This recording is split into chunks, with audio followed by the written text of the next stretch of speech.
I try to warn them because it's potentially very explosive to work with couples. So I say to them at the beginning, you know, it's very possible that as we talk, you're going to learn things about each other that you didn't know. And although that some of them may be upsetting, that's a really good thing, because it means you're starting to do something different. You're starting to be honest. You're trying to confront some of your problems. So there's a contextual aspect to the therapy that I think is really important, which is treating it as as something that the two of them are dealing with.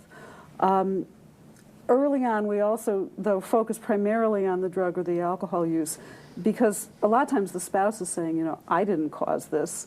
It's not my responsibility, and it's not my problem, and I'm not even sure why you want me here.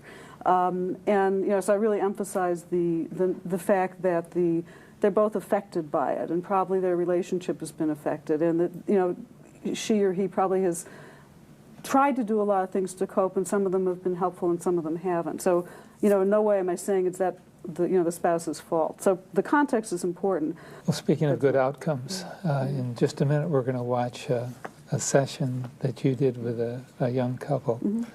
Can you set it up for our viewers and let them know just what they might want to be looking for in the way that you worked with this couple? Oh boy. And what you were hoping to do, kind of in a... Yeah, well, this was a couple who had alcohol and marijuana problems, has never had any kind of... Both used? Both of them have both alcohol and marijuana problems. They'd never had any kind of treatment at all. Okay.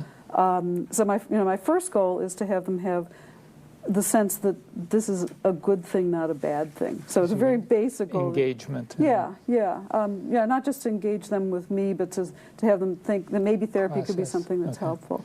You know, I needed to do a little bit of basic assessment, and then I wanted to try to look at ways that they were interacting around the drinking and the drug use, and see if I could identify any, you know, get them to talk at least about some high-risk situations and coping strategies, and to help them think about how they could talk to each other about these things and try to work on their communication a little bit. Right.